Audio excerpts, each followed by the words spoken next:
Stefon Diggs spent his entire career doing something almost nobody else could do. Every team he joined got better. Steps away, says go over there to, oh, Diggs! Are you serious? One-hander and a first down. Yeah, nothing like sticking your left hand out and palming a ball in a driving rainstorm. Every quarterback who threw him the football learned to trust him almost immediately. Every offense you stepped into looked different within weeks. And yet, year after year, somebody else's name always seemed to come up first. This isn't just the story of one of the most productive receivers of his generation. It's the story of how a player can lead the league, save a season, help build a Super Bowl team, and still spend his whole career convincing people he belonged in the conversation his own resume had already won. So if the results were always this obvious, why did the conversation never change? If you're new here, this channel exists to tell the stories the league quietly skipped over, and Diggs might be the clearest one we've ever found. Subscribe if you want the next one. Now, Gaithersburg, Maryland, a house that's about to get a lot quieter than it should. Stefon Diggs is 14. His father, Aaron, has been fighting congestive heart failure for a while. But 14-year-olds don't really understand for a while. They understand today. And today, Aaron Diggs is gone. Stefon's father, Aaron, died when Stefon was 14. There's no good age to lose a parent, but that one might be the worst. You're just starting high school, you're just trying to figure out your place in the world, and all of a sudden, everything is turned upside down. There's no version of this where a kid just goes back to being a football recruit. Stefon comes home from practice to a house that needs him differently now. His mother is holding the family together. Part of my reason for choosing to stay at home is because it's where all my family is. And since I lost my father, that family has been a big part of my life, and they've always been there. And I love to stay by them, stay close to them, and let them support me. And Stefon starts taking on real brothers, showing up for them, pushing them, setting the tone the way an older brother suddenly has to when there's one fewer parent in the house. I knew I was going to be like a father figure or somebody my little brother looked up to, and I wanted to be close by them. So if they ever needed something, they needed to call me, or I didn't want to be a million miles away, and I can't see them and look them in the eyes and tell them what to do. One of those brothers is a kid named Trevon, still in elementary school. And regarding to my brother, is more so what I would talk about, just as far as like being mentally tough and being able to weather the storm. We both dealt with like some serious battles as far as like, with the death of our father being young. I was young, but he was younger than me. So I can't imagine how he had to deal with it, and how we fought through it kind of like together. Tagging along to watch Stefon run routes in the backyard, because that's what's on TV in this house. His big brother, working. Stefon doesn't take it easy on him either. Trevon will tell people for years about getting cooked in one-on-ones in that backyard, well before he could do anything about it. Stefon talking trash the entire time, refusing to let him win a single rep just because he was younger. Years later, Stefon Diggs will be wearing a Dallas Cowboys jersey as an all-pro cornerback, and he'll say it plainly, more than once. None of it happens without Stefon showing him the way, trash talk included. That's the first thing to understand about this story. Before Stefon Diggs ever had to prove anything to a scout or a general manager, he had already proven something at home that mattered a lot more. On the field, the proof comes fast and loud. Good Counsel High School, 5 stars, one of the best receivers in the country. Alabama calls, so does Florida, Ohio State, USC, Clemson, Penn State, Tennessee. The entire murderer's row of college football wants him. He tells all of them no. He stays home. Maryland.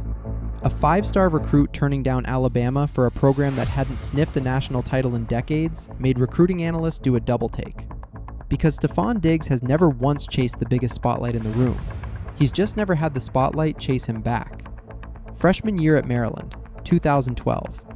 Diggs walks onto campus and is immediately the best player on the field.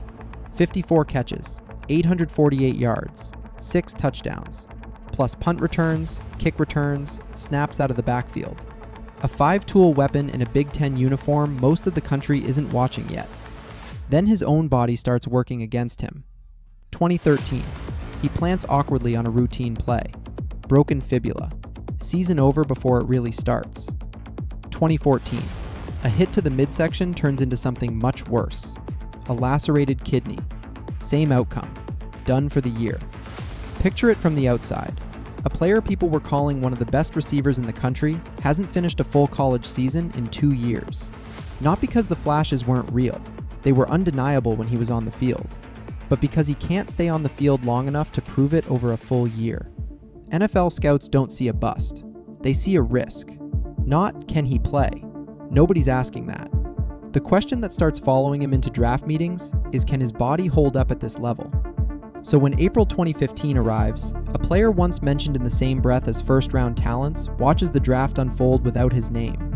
Round 1 passes. Round 2. Round 3. Round 4. Finally, Round 5, pick 146. The Minnesota Vikings make the call. Rookie minicamp is underway here at Winter Park, and I'm joined by Vikings 5th-round draft pick wide receiver Stefon Diggs. More than 140 players hear their names before Stefon Diggs hears his. Somewhere in that draft room, there's a kid who just spent 2 years proving he was the best player on the field every time he was healthy enough to be on it, and it still took the 5th round for a team to bet on him. That number, 146, doesn't just sit in a media guide. It becomes the thing this whole career keeps arguing against.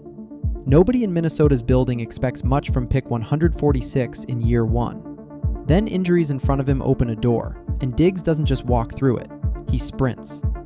4 games into his rookie season, 25 catches, 419 yards. He becomes the first Vikings rookie since Randy Moss to string together 3 straight 100-yard games. Randy Moss in Minnesota. That's the name a 5th-round rookie is suddenly getting compared to. Quarterback Teddy Bridgewater starts looking for him constantly. Not occasionally, constantly. Part of it is talent. Part of it is that Diggs is the last one off the practice field most days, running the same release 5, 6, 7 times until it looks identical every single rep. A habit teammates notice immediately, and one that never really goes away for the rest of his career. And here's the pattern that's about to define this entire career, even though right now it's only happened once. Put a football in Stefon Diggs' area code, and within weeks, the quarterback throwing it starts trusting him more than almost anyone else in the building. It's going to happen 5 more times before this story is over. By 2017, that trust turns into something nobody outside Minnesota expected. Case Keenum, a journeyman nobody thought would start, let alone win with, leads the Vikings to a 13-3 record and the NFC North title. Diggs finishes the year with 64 catches, 849 yards, 8 touchdowns. Then comes January 14th, 2018, divisional round, New Orleans. 10 seconds left. Minnesota is about to go home. Keenum lets it fly deep down the sideline. Diggs goes up for it. Saints safety Marcus Williams takes a bad angle, whiffs on the hit completely. Diggs turns the catch into a sprint to the end zone while an entire stadium loses its mind behind him. The Minneapolis miracle. Slow the replay down and it isn't luck. It's body control at full speed. The ball tracked over one shoulder, feet already turning upfield before Williams even arrives. One of the greatest plays in NFL playoff history, on a route most receivers wouldn't have finished the same way. A division round elimination that turns into a signature moment in franchise history still wasn't enough to move his name to the front of the conversation. The following week, the conversation is still Antonio Brown, Julio Jones, Odell Beckham Jr., DeAndre Hopkins. He just authored the biggest play of the entire NFL season, and the league's spotlight found a way to land somewhere else. Ask any receiver what it feels like to lead your position group in production, and still watch the credit land somewhere else. For Stefon Diggs, that's basically every season since he arrived in Minnesota, and 2018 is no exception.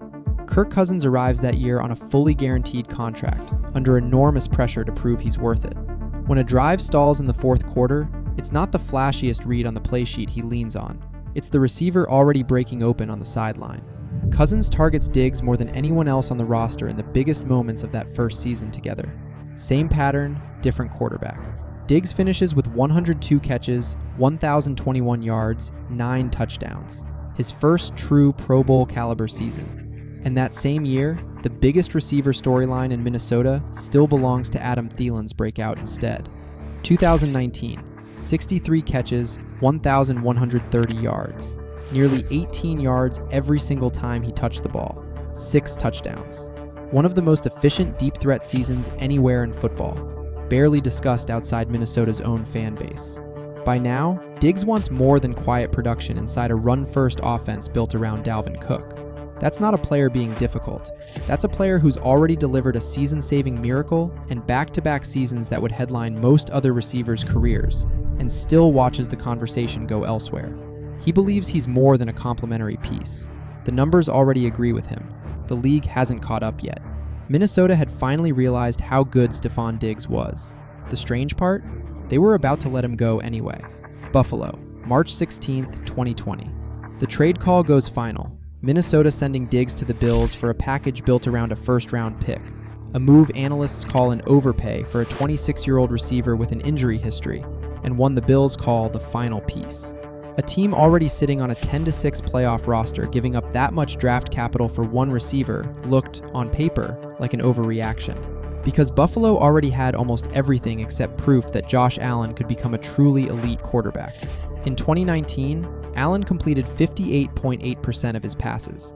There were entire Sundays where his arm strength bailed him out of throws that never should have worked in the first place, and just as many where a receiver a step slow out of his break turned a live opportunity into an incompletion. Plenty of national analysts had already quietly decided Allen had topped out as a talented but wild-armed gunslinger who'd never refine his accuracy, that the ceiling was the problem, not the supporting cast around him. Training camp 2020, and it doesn't take long for people inside the building to notice something different. Teammates start commenting on how fast Diggs and Allen sync up. Receivers coaches pointing out that a rookie-caliber install period is basically skipped entirely, because Diggs already runs a route tree precise enough that there's nothing to adjust. He's also loud about it, chirping at defensive backs and one-on-ones, telling them exactly where he's about to beat them, and then doing it anyway. The kind of practice field trash talk that makes teammates laugh and back off at the same time. Allen starts looking for him on plays where the read shouldn't even get there that fast. Josh Allen going that way, and he has Diggs. With Diggs already turning out of his break before some corners have finished their back pedal. And by the second week of camp, it's not really a competition anymore for who Allen's eyes go to first. And it shows up on the other side of the ball too. Defensive coordinators who spent 2019 building game plans around stopping Buffalo's running game suddenly have to account for a receiver who can win vertically, win underneath, and win after the catch, forcing extra safety help over the top that opens up space for everyone else on the field. It shows up on film immediately. Against Miami, Diggs sells a vertical stem, gets the safety's eyes to bite on the top of the route, and snaps it outside for 11 easy yards. The kind of separation that isn't about straight line speed. It's about making a defender believe something that isn't true for 1/2 second. Against the Steelers, Buffalo repeatedly puts Diggs in man coverage on early downs, not because he wins with size, but because he wins with tempo, attacking a corner's hips before the corner has decided which way to turn. Put the two seasons side by side, and the difference comes down to one specific throw. 3rd and long, 2019. Allen scrambles right, buys an extra second, and heaves a comeback route off his back foot to a receiver still settling into his break. The ball sails high, incomplete, another promising drive stalling out. Same situation, same route, 2020. Allen scrambles right, buys the same extra second, except this time Diggs has already settled, already turned, already squared his hips to the quarterback before Allen even sets his feet. The throw is on time, and it's an easy first down. Same quarterback, same kind of play, the only difference on the field being who's running the route. Allen breaks the huddle. Diggs glances at the leverage the corner is giving him before the ball is even snapped, and Allen releases before Diggs has even fully turned around. Completion, first down, on to the next play. A sequence that repeats itself so many times through the season that by December, it barely gets mentioned in the broadcast anymore. It's just what Buffalo's offense does now. 2020 season. Diggs leads the entire NFL in catches, 127, and receiving yards, 1,535, earning first-team All-Pro honors as Buffalo goes 13-3, wins the AFC East for the first time since 1995, and reaches the AFC Championship game. Allen's numbers jump right alongside him. Completion percentage up to 69.2%. Touchdown passes up to 37, good for second in MVP voting. This isn't one player building another. It's a partnership. Allen puts in the individual development to sharpen his mechanics and decision-making, and Diggs gives him a target precise enough that guessing is never part of the equation. Years later, after their partnership ends, Allen will put it simply: "My lasting memory of Steph will be the receiver that helped me become the quarterback that I am today." Diggs, for his part, will say Allen was and still is my guy. Despite leading the league outright in catches and yards, the media conversation that offseason still centers on Mahomes, Tyreek Hill, Davante Adams, DeAndre Hopkins. The single best statistical season a receiver had all year, and Diggs still isn't the first name mentioned. 2021, 103 catches, 1,225 yards, 10 touchdowns. Another Pro Bowl. Buffalo goes 11-6, right back among the AFC's best. Then, the Kansas City game everyone remembers for all the wrong reasons. 13 seconds, a late lead gone, a season over in an instant. Fans spend the entire offseason blaming the coaching staff, the defense, the clock management. Nobody blames Diggs. By now, in that building, he's the one player nobody questions. 2022, 108 catches, 1,429 yards, 11 touchdowns. A top 5 statistical receiver in football for the third straight year. And still, that offseason's debate is Justin Jefferson versus Tyreek Hill versus Davante Adams versus Jamar Chase. Diggs keeps producing quietly on the edge of a conversation he should be standing in the middle of. 2023, 107 catches, 1,183 yards, 8 touchdowns. For most receivers in football history, that's a career year. For Diggs, some corners of the media start calling it a decline. 100-plus catches, 1,100-plus yards, and the headline is regression. That says less about Diggs and more about the impossible bar the conversation had quietly set for him. Buffalo eventually moves on in 2024, not because of one blow-up, one game, or one villain. Cap considerations, an offense evolving in a new direction, a 30-year-old receiver who still believes there's a championship left in him. Josh Allen himself makes clear there's no bad blood. I owe a lot of my success in my career to him. Two sides that simply wanted different things at the same time. Buffalo finally understood what Minnesota had. The rest of the league still didn't. Houston already has Nico Collins, Tank Dell, Dalton Schultz, a talented young receiving room that doesn't obviously need a 30-year-old addition. They trade for Diggs anyway. Big trade happening in the AFC involving Stefon Diggs, who is about to enter his 10th season in the NFL, now with his third team, getting traded from the Bills to the Houston Texans. Betting he can speed up CJ Stroud's development the same way he once did for Josh Allen. It works immediately. 2 touchdowns in his Texans debut against Indianapolis. By mid-season, Stroud's eyes on third down tell the story. Not his first read on the play card, but wherever Diggs is lined up. On money downs, the rookie-adjacent quarterback keeps finding his way back to the one receiver in the building who's already been through this exact pressure with 2 other franchises. He crosses 10,000 career receiving yards that same season. Every locker room he's ever walked into learns the same lesson within weeks. Get him the ball, and good things start happening for the whole offense, not just the box score. Then, Week 8 against Indianapolis. No contact. He plants his right foot to break on a route, and the knee simply gives out. Nobody touches him. Nobody needs to. For Houston, that's Stefon Diggs. Diggs is holding on to his right knee. Yeah, this looks like it's non-contact. He just goes down. You see him grab it right there, being covered by Kenny Moore. Ross, what do we need to know about the health of Stefon Diggs? Well, it's not good, Laura. He has a torn ACL and will miss the remainder of the season. Houston's. For a second, it almost looks like nothing. He grabs at it, gets helped up, walks gingerly to the sideline under his own power. No stretcher, no cart. The kind of moment where a training staff in a stadium full of people quietly hope it's just a cramp, a tweak, something he shakes off and jogs back out for. He doesn't jog back out. The MRI comes back a day later. Torn ACL. Season over.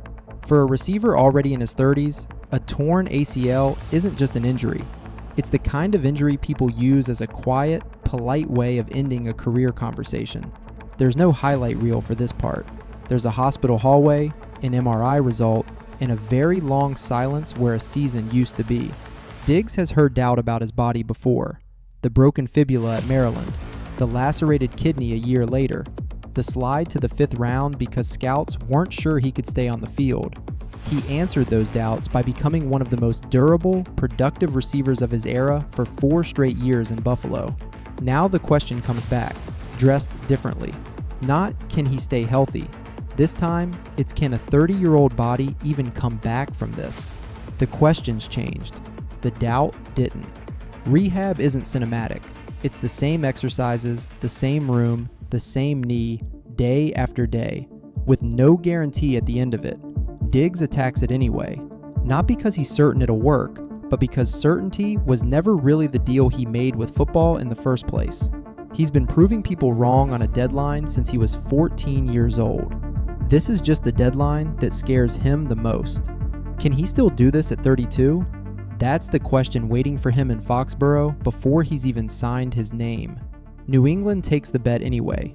March 2025, a year removed from the ACL tear, a franchise coming off back-to-back seasons that ended nowhere close to the postseason. The Patriots had gone 4-13 the year before. Almost nobody outside the building expects this signing to matter much.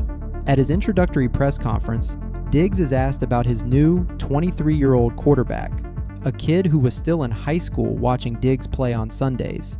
"It's crazy," Diggs says. "When you ask around, he has a lot of similarities. People say through the grapevine, he acts a lot like Josh. That was my guy, so I look forward to meeting him and connecting with him. It doesn't take long." Under new head coach Mike Vrabel, with Drake May taking a major second-year leap, New England explodes, 14-3, the biggest year-over-year turnaround in modern NFL history. They win the AFC East. They win the AFC Championship. They reach Super Bowl 60. After a November win over the Jets, a reporter asks May how long it took to trust a 31-year-old receiver he just met. "That trust was built up probably when I was in middle school when he was playing in the league," May says. "It was long ago." And Diggs, a year removed from a torn ACL, 32 years old, written off by plenty of people who assumed his prime was behind him, finishes the season with 85 catches, 1,013 yards. His 7th 1,000-yard season in 8 years. 6th different quarterback who learned to trust him almost immediately. Everywhere Stefon Diggs went, winning followed. Maryland got more dangerous the moment he arrived on campus. Minnesota reached an NFC championship and produced a miracle. Buffalo became a perennial AFC contender and unlocked its franchise quarterback. Houston needed him to speed up their next one. New England went from the bottom of the league to the Super Bowl in a single season. 5 different organizations, 6 different quarterbacks, the same result every single time. New England ultimately falls short in Super Bowl 60, but look at where that team was 13 months earlier, and look at where it ended up the year Stefon Diggs walked into that receiving room. That's not a coincidence anymore. That's a pattern. Different team, different city, same debate. And once again, he answered it. Run it back one more time. A 5th-round pick, 146th overall, after more than 140 players were already off the board because scouts weren't sure his body could hold up, who forced his way onto the field as a rookie anyway and immediately drew Randy Moss comparisons in his first month. A receiver who authored one of the most iconic plays in NFL playoff history and still watched other names lead the conversation the very next week, then went on to lead the entire NFL outright in catches and receiving yards in a season the media spent talking about 4 other players first. A veteran who put up 1,100 plus yards in a single season and got told it was a down year, and a 32-year-old who tore his ACL with no contact at all, came back within a calendar year and helped carry a team that had lost 13 games the season before all the way to the Super Bowl. Every quarterback who ever threw him the ball, Bridgewater, Keenum, Cousins, Allen, Stroud, May, ended up trusting him faster and more completely than almost anyone else on the roster. Every fan base that watched him for a full season walked away loving how he played. And every single time, the national conversation about the league's truly elite receivers found a way to mention somebody else first. Some players are remembered because they changed football. Others are remembered because they changed the teams they joined. Stefon Diggs somehow did both. He turned quarterbacks into believers, offenses into contenders, and franchises into winners. Yet somehow, he spent his career proving he belonged in conversations his resume had already earned him a permanent seat in. Maybe the biggest mistake wasn't underestimating Stefon Diggs as a player. Maybe it was taking him for granted in the first place. The conversation never changed. By the time football finally realized exactly what it had in Stefon Diggs, he'd already spent a career proving it.